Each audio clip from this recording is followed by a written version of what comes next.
Nangyari sa akin ang isang kakaibang tawag na bumaliktad sa lahat ng akala ko tungkol sa pamilya. Hello, ako si Marikit, 27 anyos, isang babae mula sa bayan ng Lipa, Batangas.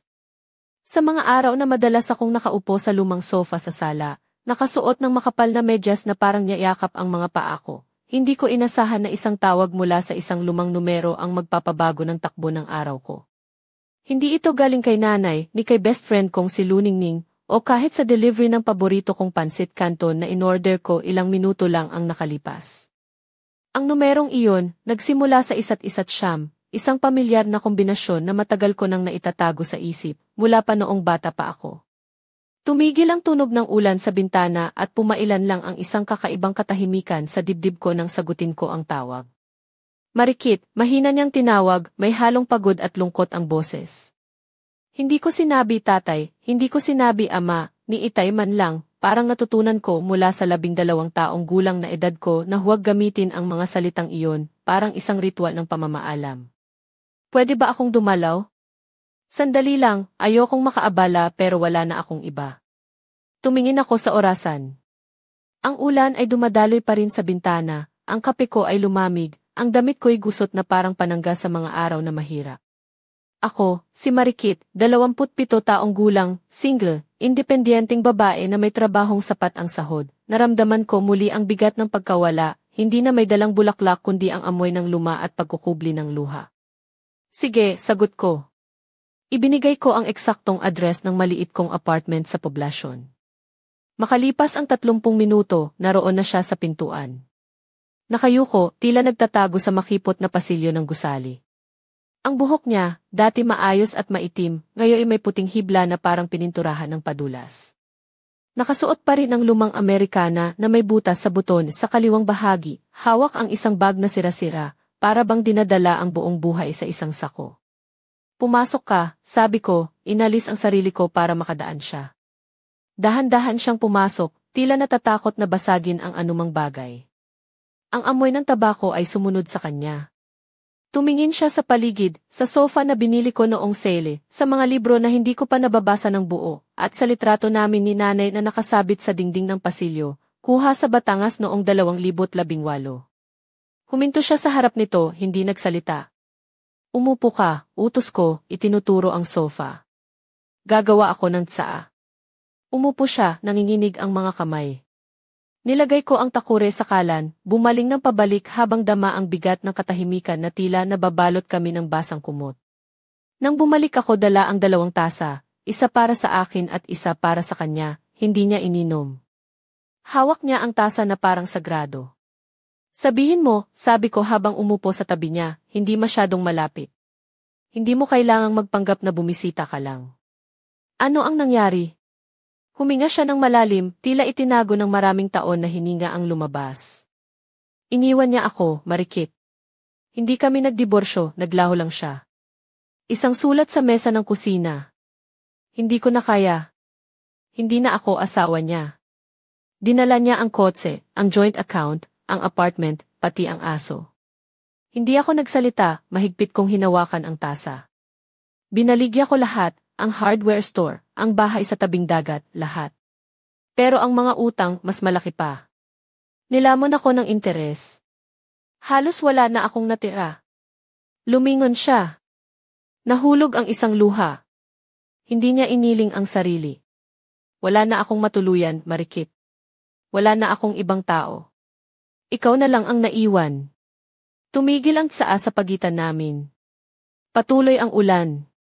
At ako, na matagal ang hindi niya niyayakap mula nang umalis siya sa bahay, naramdaman ko ang isang bagay na hindi ko inaasahan. Hindi galit, hindi pagkamuhi, kundi isang kawalang laman na pwedeng punan ng higit pa sa mga salita. Sige, dito ka na lang muna, bungad ko, mas mahina kaysa inaasahan ko. Tumingin siya sa akin na puno ng hindi makapaniwala. Kasi, kahit ano paman, ikaw ang tatay ko. Hindi ko inasahan na ang simpleng pagpayag na iyon ay magbubukas ng maraming pintuan at magdadala sa akin sa mga sulok ng nakaraan na matagal ko nang isinara. Ang araw na iyon sa Lipa ay nagsimula na parang ordinaryong araw lang. Nakatambay lang ako sa maliit kong apartment sa bayan, nakasuot ng pangkaraniwang maluwag na t-shirt at maong na shorts, pangkote ng sarili sa mundo ng kabisyo at trabaho. Sa likod ng mga bintana, marahang bumabagsak ang ulan, nagpapakalma sa init ng hapon na halos di matiis. Alam kong may mga bagay na hindi ko kayang talikuran, pero ang tawag na iyon, ang boses na iyon, ay nagpaalab ng mga damdaming matagal nang natulog. Si tatay, na matagal ko nang kinamumuhian sa katahimikan at pag-iwas, ay muling humarap sa akin, may daladalang mga sugat na hindi ko nakikita noon pa man. Habang naghahanda ako ng tsaa, naisip ko kung paano kami napunta sa ganitong punto. Mula noong nakaraang dekada, nang siya ay unti-unting naglaho sa aming buhay, nag-iba ang lahat. Naging independent ako, nagtatrabaho sa maliit na accounting firm dito sa Lipa, at unti-unting pinuno ang mga puwang ng aking puso ng mga kaibigan, trabaho, at mga pangarap na akala ko ay sapat na para sa akin. Pero sa likod ng lahat ng iyon, may puwang na hindi napupunan ng kahit ano o sino paman. Ang araw na iyon ay hindi lamang pagdating ni tatay sa pintuan ko, kundi ang pagsisimula ng isang bagong yugto na puno ng pag-aalinlangan, pagdududa, at, para sa akin, isang malalim na pagnanais na maunawaan siya, at marahil, pati ang sarili ko. Inilapag ko ang tsaa sa maliit na mesang kahoy sa tabi ng sofa. Ang aroma ng pandan at luya ay unti-unting pumuno sa silid, na tila ba nagbibigay buhay sa mga alaala ng bahay namin noon. Pumwesto ako sa tabi niya, hindi masyadong malapit, para hindi siya maipit, ngunit sapat para maramdaman ang presensya niya. Ang kanyang mga kamay ay nanginginig, hindi lamang dahil sa lamig ng tsaa, kundi sa bigat ng mga salitang nais niyang sabihin. Marikit, malumanay niyang panimulang salita, alam kong hindi naging madali ang mga taon na lumipas. Alam kong marami akong pagkukulang bilang isang ama. Ang kanyang mga mata ay malalim, puno ng pagsisisi at lungkot. Hindi ko inaasahan na makikita kita ulit, at hindi ko rin inaasahan na hihingi ako ng tulong sa'yo. Pero ngayon, wala na akong ibang malalapitan. Tahimik akong nakinig, hindi dahil hindi ako interesado, kundi dahil sa dami ng emosyon na sumisiklab sa aking dibdib. Ang mga sugat na matagal kong pinagpilitan takpan ay unti-unting bumabalik sa akin, mga tanong na walang sagot, mga pangarap na naligaw, at mga pangakong nabigo. Hindi ko rin alam kung paano tayo magsisimula ulit, patuloy niya, pero nais kong subukan. Hindi para sa akin, kundi para sa atin. Ang tingin niya ay puno ng pag-asa, kahit na halatang pilit pa rin ang kanyang tinig. Napatingin ako sa kanya. Si tatay, ang lalaking minsang naging dahilan ng aking pagdurusa, ngunit ngayon ay tila isang estrangherong naghahanap ng liwanag sa dilim. Sa kabila ng lahat, nakita ko sa kanyang mga mata ang isang pagnanais na bumalik sa pamilya, kahit na ang daan ay puno ng mga pag-aalinlangan at sakit. Hindi ko alam kung paano sasagutin ang mga salita niya. Ang puso ko ay naglalaban-laban sa pagitan ng galit at awa, ng pagkalito at pag-asa. Ngunit isang bagay ang malinaw, ang araw na iyon ay simula ng isang paglalakbay na hindi ko inaasahan, isang paglalakbay na haharapin ko ng buong tapang, kahit pa masakit. At habang pinagmamasdan ko siya, na parang isang matandang lalaki na nakaupo sa harapan ko, dala ang bigat ng mga taon sa kanyang mga balikat, nagpa siya akong subukan, hindi dahil kinakailangan, kundi dahil sa isang maliit na bahagi ng puso ko na naniniwala pa rin sa posibilidad ng pagkabuo muli. Hindi madali ang mga nangyari bago dumating si tatay sa pintuan ko. Sa totoo lang, halos nawalan na ako ng pag-asa na muling magkakaroon kami ng kahit anong ugnayan. Lumaki ako sa isang maliit na barangay sa Lipa na puno ng mga kwento ng pamilyang nagkakahiwalay dahil sa problema at tampuhan. Si nanay ang nag-isang nagtaguyod sa amin nang tuluyang umalis si tatay, dala ang mga pangakong hindi niya natupad.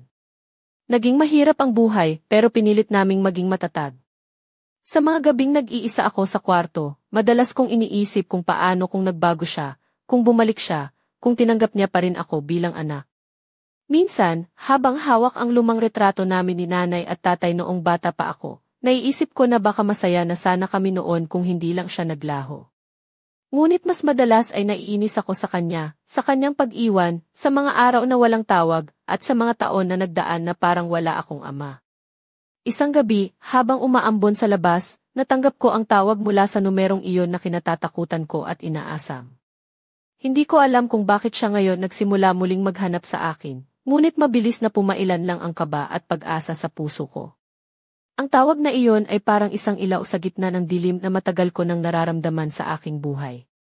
Bago siya dumating, naisip kong maghanda ng konting lugar para sa kanya, kahit alam kong hindi madali para sa akin ang magpaubaya. Nilinis ko ang kwarto sa likod ng apartment, tinanggal ang mga lumang gamit at inayos ang kama. Inilagay ko ang mga paborito niyang tsokolate at kape sa maliit na lamesa, isang maliit na paanyaya na sinubukan kong gawin ng buong puso. Habang naghihintay sa pagdating niya, napagnilayan ko ang lahat ng nangyari sa amin. Ang mga sakit, ang mga luha, at ang mga pangarap na nawala. Ngunit higit sa lahat, naisip ko ang posibilidad na kahit papaano ay maibalik ang mga nawalang taon, kahit paunti-unti lang. Nang marinig ko ang katok sa pintuan, bumilis ang tibok ng puso ko. Hindi ko masabi kung ito ba ay takot, kaba, o pag-asa.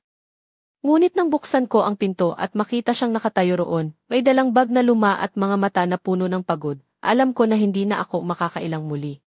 Dito nagsimula ang aming muling pagkikita, 2 taong may kanya-kanyang sugat, 2 pusong naghahanap ng lunas. Ngunit hindi pa kami handa para sa lahat ng ito. May mga bagay pa kaming kailangang harapin, mga lihim na kailangang buksan, at mga tanong na kailangang sagutin. At sa bawat sandali na magkasama kami, unti-unti akong natututo na ang pag-ibig sa pamilya ay hindi laging madali, ngunit ito ay isang laban na karapat-dapat paghirapan. Hindi ko pa alam kung saan aabot ang aming kwento, ngunit isang bagay ang sigurado ako, hindi ako papayag na mawala siya muli sa buhay ko. Nang pumasok si tatay sa maliit kong apartment sa poblasyon, Lipa, ramdam ko agad ang bigat ng mga taon na hindi namin magkasama. Ang amoy ng tabako na bahagyang maihalong lumang kahoy ay bumalot sa paligid, kasabay ng lamig na dala ng maulan na hapon. Nakasuot siya ng lumang Amerikana na may buttons na malapit ng matanggal, at dala ang sira-sirang bag na tila ba kinarga ang buong buhay niya. Dahan-dahan siyang umupo sa sofa, habang ako naman ay nagtitimpla ng tsaa sa kusina, pilit pinapawi ang kaba at lungkot na bigla kong naramdaman. Habang naghahanda ng tsaa, napansin ko ang mga galaw niya, mga kamay na nanginginig, mga mata na nagkukubli ng lungkot at pagsisisi. Nang bumalik ako dala ang mga tasa, hindi niya ito ininom, ni hindi man lang tinignan. Hawak niya ang tasa na parabang isang sagrado at napakahalagang bagay na hindi niya kayang bitawan.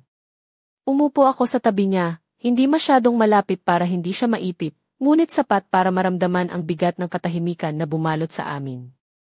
Hindi mo kailangang magpanggap, sabi ko, pinipilit ang aking boses na manatiling matatag, ano ba talaga ang nangyari?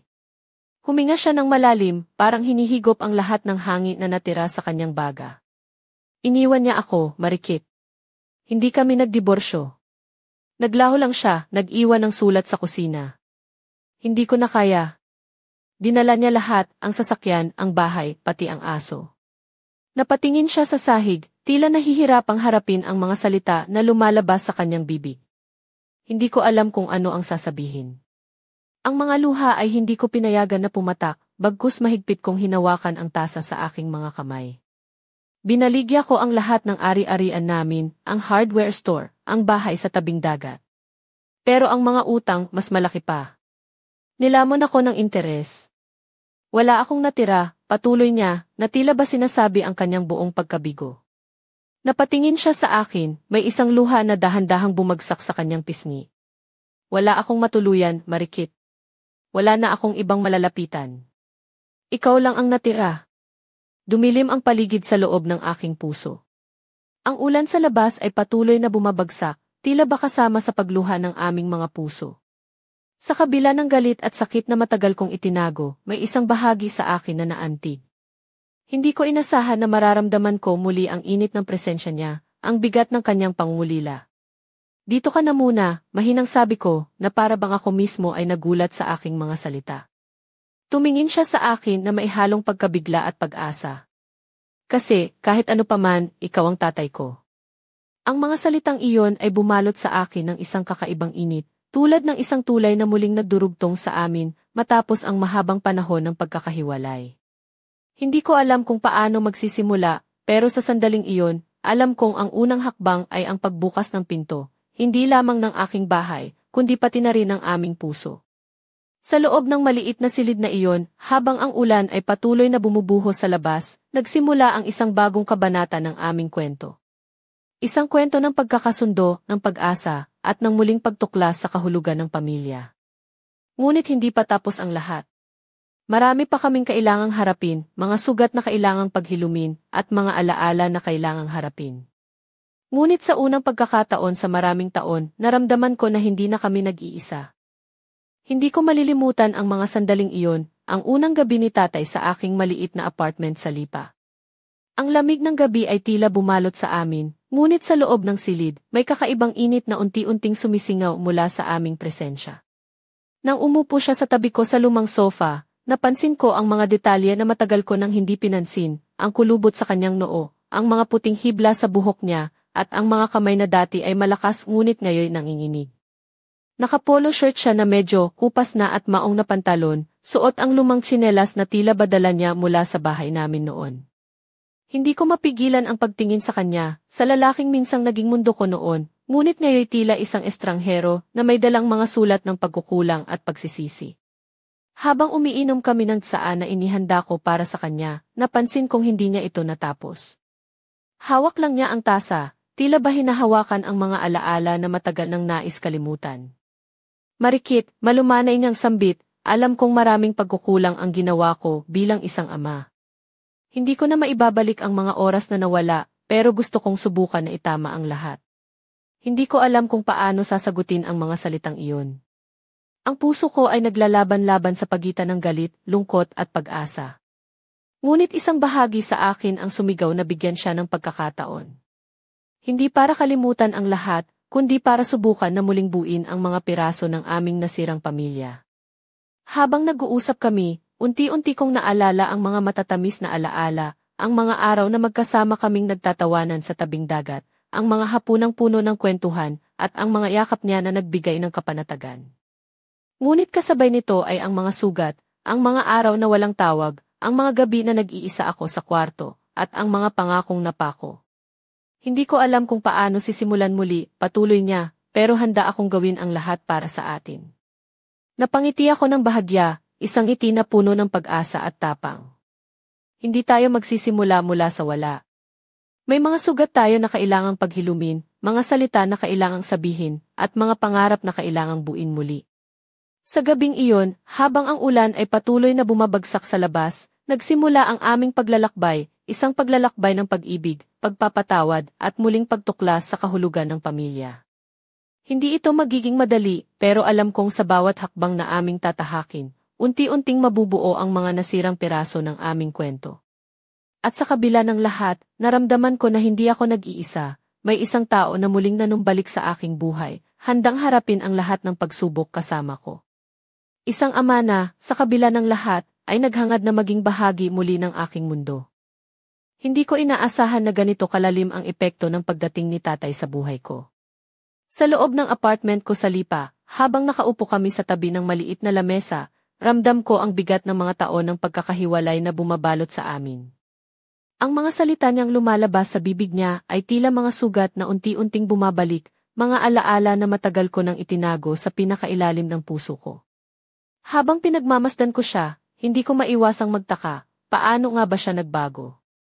Paano niya tinanggap ang lahat ng mga pagkukulang niya? At higit sa lahat, paano kami magkakaroon ng panibagong simula kung ang nakaraan ay puno ng mga pait at luha? Naalala ko ang mga gabing nag-iisa ako sa kwarto, hawak ang lumang retrato namin ni nanay at tatay, iniisip kung bakit siya umalis, kung bakit iniwan kami. Ang mga tanong na iyon ay paulit-ulit na bumabalik, minsan masakit, minsan nakakalito. Ngunit sa kabila ng lahat, naramdaman ko rin ang isang kakaibang pag-asa na hindi ko maintindihan. Marikit, mahina niyang sabi, alam kong hindi ako naging mabuting ama sa'yo. Maraming beses akong nagkulang, maraming araw na hindi kita naaalala. Pero ngayon, nandito ako at gusto kong ayusin ang lahat. Hindi ko alam kung paano sasagutin iyon. Ang puso ko ay puno ng galit at lungkot, ngunit may isang bahagi sa akin ang nagsasabing subukan ang pagkakataon. Hindi para kalimutan ang mga sakit, kundi para bigyan ng pag-asa ang bukas. Naisip ko rin kung paano namin haharapin ang mga utang na iniwan niya, ang mga alaala ng kanyang pagkawala, at ang mga pangarap na nawala dahil sa kanya. Ngunit sa kabila ng lahat, naramdaman ko na hindi ko na kailangang harapin ang lahat ng mag-isa. Tumango ako, pinisil ang kanyang kamay ng mahina. Hindi natin pwedeng baliwalain ang nakaraan, pero pwede nating subukan na bumuo muli. Para sa atin. Lumambot ang kanyang mga mata, at sa unang pagkakataon sa mahabang panahon, nakita ko ang isang ngiti na puno ng pag-asa at pagsisisi. Salamat, anak. Sa gabing iyon, habang ang ulan ay patuloy na bumubuhos sa labas, napagtanto ko na ang tunay na pagsubok ay hindi ang pagdating niya, kundi ang kung paano namin haharapin ang bukas. Ngunit sa kabila ng lahat, handa akong subukan, hindi lang para sa kanya, kundi para sa sarili ko rin. At habang pinagmamasdan ko siya, dala ang bigat ng mga taon sa kanyang mga balikat, naisip ko na marahil, sa wakas, ay nagsisimula na kaming maging pamilya muli. Ngunit hindi ko pa rin maalis sa isip ang mga tanong, ano pa kaya ang mga lihim na itinatago niya? At hanggang saan kami aabot sa paglalakbay na ito? Sa mga unang araw na magkasama kami sa maliit kong apartment sa Lipa, tila ba unti-unting lumitaw ang mga bagay na matagal nang nakatago, mga lihim, mga sugat, at mga kwentong hindi pa naipapahayag. Hindi ko inaasahan ang unang balitang bumagsak sa akin ng isang hapon habang nag-aayos siya ng kanyang lumang bag sa tabi ng sofa. Marikit, mahina niyang panimula, may isang bagay akong kailangang sabihin sa'yo. Hindi ko alam kung paano ito tatanggapin mo, pero kailangan kong maging tapat. Napatingin ako sa kanya, ang puso ko'y kumabog ng mabilis. Ang mga salita niya ay parang bagyong paparating, hindi ko alam kung gaano kalakas, pero ramdam ko ang pagbabago sa hangin. Alam mo ba na hindi ako palaging naging tapat sa'yo? Patuloy niya, na tila nahihirapang sabihin ang mga susunod na salita. May mga bagay akong itinago, mga desisyong ginawa ko na nagdulot ng sakit hindi lang sa'yo, kundi pati sa sarili ko. Hindi ko maalis ang pagkabagabag sa dibdib ko. Ang mga tanong na matagal ko nang itinatago ay biglang sumabog sa isip ko. Ano ba ang itinatago niya? Bakit ngayon niya lang sasabihin? Ang takot at pangamba ay unti-unting pumalibot sa akin. May mga taong nakasali sa buhay ko na hindi mo kilala, bulong niya, mga tao na nagdala sa akin sa landas na hindi ko inaasahan. At isa sa mga ito ay siya. Tumango siya, halatang nahihirapan. Iniwan niya ako, hindi lang dahil sa problema namin sa pamilya, kundi dahil may iba siyang dahilan na hindi ko maintindihan noon. Naramdaman kong parang bumagsak ang lupa sa ilalim ng mga paa ko. Isang lihim na matagal niyang itinago, isang bahagi ng kwento na hindi ko pa naririnig. Ang mga tanong ay naging mas maraming tanong. Pero bakit ngayon mo lang sasabihin, tanong ko, ang boses ko ay nanginginig.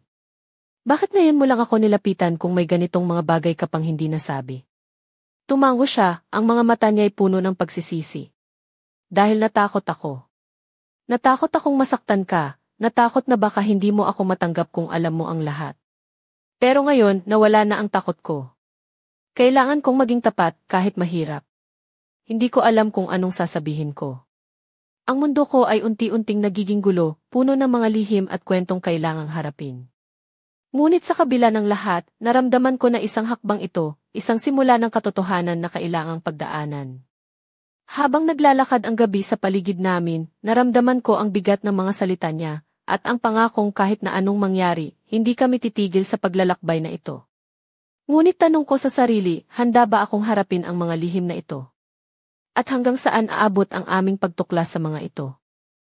Hindi ko inakala na ang pagbubukas ng pinto para kay tatay ay magdudulot ng mga lihim na matagal na niyang tinatago, mga kwentong magpapabago sa lahat ng akala ko tungkol sa kanya at pati na rin sa sarili ko. Pagkatapos ng kanyang pag-amin, isang malamig na katahimikan ang bumalot sa amin. Ang mga salitang iyon, na tila baga mga bato na bumagsak mula sa aking dibdib, ay nag-iwan ng isang malalim na sugat na kailangang paghilumin. Lumipas ang mga araw na puno ng pagdududa at takot. Hindi ko alam kung paano haharapin ang mga bagong impormasyong iyon. Ang mga mukha ng mga taong binanggit niya ay naglalaro sa aking isipan, mga pangyayaring hindi ko nasaksihan, mga bahagi ng kanyang buhay na hindi ko alam. Ang takot na baka mali ang lahat ng aking pinaniwalaan ay patuloy na bumabalot sa akin. Isang gabi, habang nagkakape kami sa kusina, tinanong ko siya ng diretsyo, bakit mo tinago sa akin ang lahat ng ito? Ano talaga ang nangyari sa buhay mo noong mga panahong wala ka sa amin? Huminga siya ng malalim, tumingin sa bintana na tila ba hinahanap ang mga sagot sa dilim ng gabi. Marikit, may mga bagay sa buhay na hindi natin kontrolado. May mga desisyon akong ginawa na hindi ko na maibabalik. Natakot akong sabihin sa'yo dahil ayokong masaktan ka. Pero ngayon, nais kong maging bukas sa'yo kahit na mahirap. Sa gabing iyon, unti-unti niyang ibinahagi ang mga detalye ng kanyang buhay, mga pagkakamali, mga pagsubok, at mga pagkakataong siya mismo ay naligaw ng landas. Hindi ko maiwasang maiyak habang nakikinig, sapagkat kahit gaano man kasakit, nararamdaman ko ang kanyang pagsisisi at pagnanais na itama ang mga pagkakamali. Pero sa kabila ng lahat, naramdaman ko rin ang isang bagay na mas malalim, ang kanyang pag-asa na mapatawad siya, at ang aking sariling pagnanais na maunawaan siya. Ang mga salita niya ay naging tulay para sa amin upang mas mapalapit, kahit na ang daan ay puno ng mga tanong at pangamba. Ngunit sa kabila ng pagbubukas niya, may mga bahagi pa rin siya ng kwento na hindi niya kayang ibahagi. Mga lihim na siya lamang ang nakakaalam, at ako ay nananatiling nagtataka kung kailan ko malalaman ang buong katotohanan. Sa mga gabing iyon, habang pinagmamasdan ko siya na tila ba isang estranghero at isang ama sa parehong panahon, napagtanto ko na ang aming kwento ay hindi pa tapos. Maraming kabanata pa ang kailangang isulat, maraming sugat pa ang kailangang paghilumin, at maraming katotohanan pa ang kailangang harapin. At sa kabila ng lahat, naramdaman ko na kahit gaano pa man kahirap, handa akong harapin ang lahat ng ito, hindi bilang isang anak na nagdurusa, kundi bilang isang babae na nais bumuo muli ng pamilya, kahit pa sa gitna ng mga lihim at mga sugat. Hindi ko maipaliwanag kung gaano kalakas ang alon ng emosyon na bumalot sa akin nang unti-unting mabunyag ang mga lihim ni tatay. Parang isang bagyong dumaan sa tahimik kong mundo sa lipa, nagwasak ng mga pader na matagal kong itinayo para ipagtanggol ang sarili mula sa sakit. Ang bawat salita niya ay parang kidlat na naglalabas ng liwanag sa kadiliman, ngunit kasabay nito ang pagyanig na mahirap tiisin. Hindi lang ito basta kwento ng pagkukulang o pagkakamali. Ito ay isang malalim na sugat na matagal nang naglalaman ng mga lihim na hindi ko inakala na kailanman ko malalaman. Ang kanyang mga mata, na dati kong tinitingnan na puno ng pangulila, ngayon ay puno na rin ang takot at pagsisisi. Ang bawat pag-amin niya ay tila may kasamang bigat na bumabalot sa buong silid at sa puso ko. Habang pinagmamasdan ko siya, ramdam ko ang isang kakaibang tensyon, isang halong lungkot, galit at pag-asa na hindi ko kayang ipaliwanag. Ang mga salitang hindi ako naging mabuting ama ay paulit-ulit na umuukit sa aking isipan na parang isang awit na matagal nang kinakalat sa hangin. Ngunit sa kabila ng lahat, alam kong may isang bagay na mas malalim sa likod ng mga iyon, isang pangarap na maitama ang lahat, isang hangarin na muling makabuo ng pamilya. Ngunit ngayong nalaman ko na ang mga lihim na iyon, paano na ang mga pangarap ko? Paano ko haharapin ang mga sugat na muling sumirit sa puso ko? At higit sa lahat, paano ko matatagpuan muli ang tiwala na nawala? Nakita ko sa kanyang mga mata ang pagnanais na magsimula muli, ngunit naramdaman ko rin ang bigat ng mga taon na nagdaan, mga taon ng pagkakahiwalay, ng mga pangakong nasira, at ng mga pangarap na nalugmo. Ang tensyon ay tumataas, at sa gitna ng lahat ng ito, ako ay nalilito at natatakot. Ngunit sa kabila ng lahat, may isang bagay na malinaw, ang aming kwento ay hindi pa tapos. Ang mga sugat ay kailangang paghilumin, ang mga lihim ay kailangang harapin, at ang mga pangarap ay kailangang buuin muli. At ako, kahit na puno ng pagdududa, ay handang harapin ang lahat ng ito. Sa mga susunod na araw, malalaman ko na ang paglalakbay na ito ay hindi magiging madali. Maraming pagsubok ang darating, maraming sandaling susubok sa aming lakas. Ngunit sa kabila ng lahat, may isang pangako na hindi ko maipagkakaila, ang pangakong hindi ako susuko, at hindi ko siya iiwan sa gitna ng bagyong ito. At habang nakatingin ako sa kanya, na tila ba isang estranghero at isang ama sa parehong panahon, hindi ko maiwasang magtanong, ano pa kaya ang mga lihim na itinatago niya? At hanggang saan kami aabot sa paglalakbay na ito na puno ng sakit, pag-asa at pagmamahal? Hindi ko mawari kung paano nagbago ang lahat sa loob ng ilang buwan mula nang bumalik si tatay sa buhay ko dito sa Lipa. Ang dati kong kinatatakutang pangalan ay unti-unting nagiging bahagi ng araw-araw kong mundo. Ang lalaking dati kong iniiwasan ay unti-unting nagiging kasama ko sa bawat umaga at gabi. Hindi pa rin ganap ang lahat, maraming tanong ang walang sagot, at marami pa ring sugat ang kinakailangang paghilumin. Ngunit sa kabila ng lahat, may isang bagay na hindi ko matanggihan, ang muling pagkabuo ng pamilya ay posible, kahit pa sa gitna ng mga pagkukulang, sakit at mga lihim. Isang linggo ng umaga, habang siya ay nag-aayos ng kape sa maliit na kusina, naisip ko ang mga pagbabago sa kanya.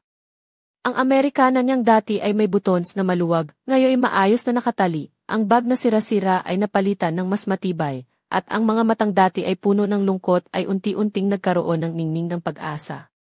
Minsan, habang naglalakad siya papunta sa tindahan ng hardware, kasama ang isang matalik niyang kaibigan, naisip ko kung gaano na kami kalayo mula sa mga unang araw ng aming muling pagkikita. Hindi na siya estranghero, kundi isang ama na nagsisikap bumawi, isang tao na hindi perpekto pero may pusong handang magbago. Ngunit hindi lamang iyon ang nagbibigay ng lakas sa akin. Sa tuwing nakakatanggap ako ng simpleng mensahe mula sa kanya bago matulog, isang kumusta ka na, o iingat ka palagi, nararamdaman kong may isang koneksyon na hindi kayang sirain ng panahon o distansya. Ngunit sa kabila ng mga ngiti at mga bagong simula, hindi ko maiwasang magtanong sa sarili, ano pa kaya ang mga lihim na hindi pa niya nasasabi? May mga tanong pa ba na kailangang sagutin? At higit sa lahat, hanggang kailan ang aming muling pagkabuo ay tatagal? Isang gabi, habang pinagmamasdan ko siya na nakaupo sa tabi ng bintana, ang kanyang mukha ay tinatanglawan ng malamlam na ilaw. Napansin ko ang isang kakaibang lungkot sa kanyang mga mata. Isang lungkot na tila ba may nais sabihin ngunit hindi pa handang ilabas. Napangiti ako ng bahagya, ngunit may halong pag-aalala. Anak, mahina niyang sabi, marami pa tayong kailangang pag-usapan, maraming kwento pa akong nais ibahagi sa'yo. Pero hindi ngayon. Kailangan nating harapin ang bukas ng magkasama. Hinawakan ko ang kanyang kamay at sa sandaling iyon, alam kong hindi kami nag-iisa sa paglalakbay na ito. Ang aming kwento ay patuloy na isinusulat, puno ng mga pagsubok, pag-asa, at pagmamahal na hindi kailanman mawawala. At habang pinipikit ko ang mga mata, iniisip ko na sa kabila ng lahat, ang pamilya, kahit gaano man kasira o kalalim ng sugat, ay may kakayahang maghilom at magbigay ng bagong simula. At sa aming pagitan, may isang pangakong mananatili, ang hindi pagtalikod, ang pagtanggap at ang walang hanggang pagmamahal. Hindi ko pa nasasabi ang mahal kita sa kanya, at marahil hindi pa panahon ngayon. Ngunit sa puso ko, alam kong iyon ang pinakaimportanteng simula ng lahat.